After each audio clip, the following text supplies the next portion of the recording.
Welcome back students. So as you all know that we are studying conjunction. Now today we are going to study about some more conjunctions. Okay.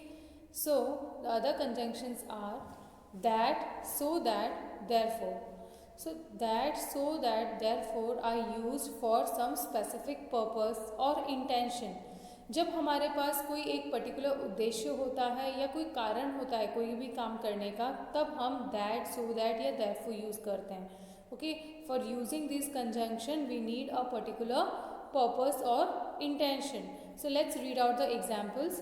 We study that we may enlighten ourselves. हम क्यों पढ़ते हैं? हम पढ़ते हैं ताकि हम अपने आप को एनलाइट कर सकें, अपने आप को बढ़ावा दे सकें, अपने आप की प्रोग्रेस कर सकें. I worked hard so that I would not be fail. मैंने मेहनत करी ताकि मैं फेल नहीं हो. तो यहाँ पर मेहनत क्यों करी? ताकि हम फेल नहीं हो. तो यहाँ एक पर्टिकुलर पर्पस है, इंटेंशन है या उद्देश्य है.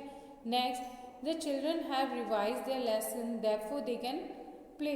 सो even here also the children are having a particular purpose because they have revised the lesson so that they can play. Okay, so whenever we are talking about some specific purpose या हमारे पास कोई intention होता है, तब हम that, so that और therefore use करते हैं. Okay, next is where, wherever.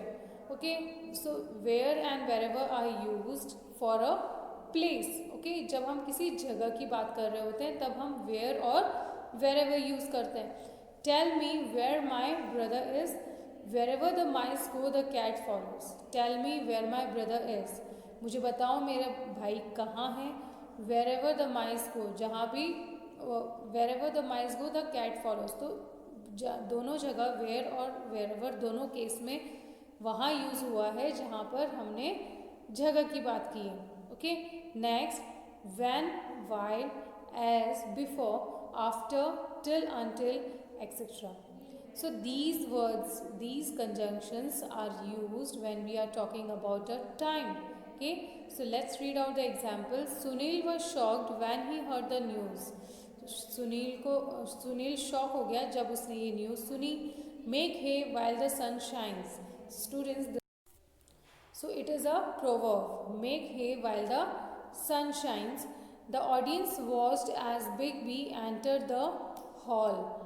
These students reached the school before the bell, and the tourists stopped traveling after the sunset. We will wait for our teacher until he returns.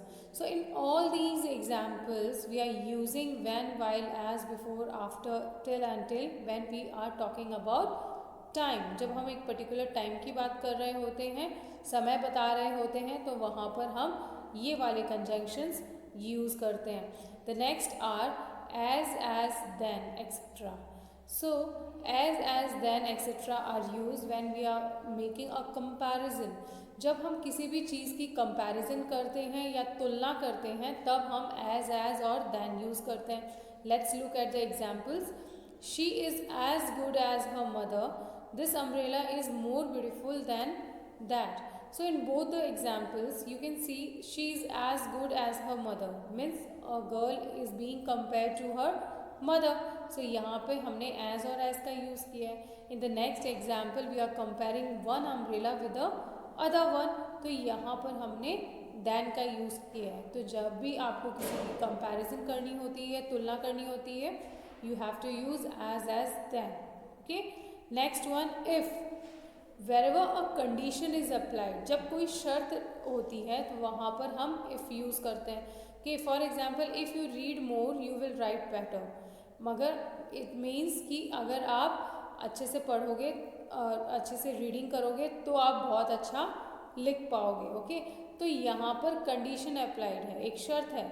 तो जहाँ पर भी condition applied होती है वहाँ पर हम if का यूज़ करते हैं. Okay, if you will work hard then only you will stand first in your class. So यहाँ पे भी कंडीशन अप्लाइड है. At that time we use if. Next is or. When we have to make choice, जहाँ पर options होते हैं ना हमारे पास, वहाँ पर हम और यूज़ करते हैं. कि कम इन और गो आउट मीन्स या तो अंदर आ जाओ या बाहर चले जाओ. तो यहाँ पर ऑप्शन है आपके पास. So we have to use or. Okay, would you like to have tea? Would you like to have tea or coffee. So again यहाँ पर ऑप्शन है कि आपको क्या चाहिए, टी लेना पसंद करोगे या कॉफ़ी लेना पसंद करोगे। तो जहाँ पर भी हमारे पास चॉइस होती है या ऑप्शन दिए जाते हैं वहाँ पर हम और यूज़ करते हैं। Okay, next and the last one is although though. Okay, so concession it means although though तब यूज होता है when you it acts as a मतलब इन स्पाइट ऑफ। ऑल्दो दो का मतलब होता है इन स्पाइट ऑफ, मतलब ये काम हो रहा था लेकिन फिर भी दूसरा काम हुआ। ओके, जैसे कि although though they were late they stop on the way to relax. Means वो लेट थे लेकिन फिर भी वो रिलैक्स करने के लिए बैठ गए। ओके, या रुक गए। तो जहाँ पर भी ऑल्दो दो का मतलब है in spite of means concession और in contrast. okay, so these words are used as a conjunctions in different situations. okay students, तो अब जो भी मैंने अभी पढ़ाया आपको एक बार और रिवाइज कर देती हूँ। that, so that, therefore is used when you are having a certain purpose or an intention. where, wherever is used when we are talking about a place. when, while, as, before, after, till, until are used when we are talking about a certain time.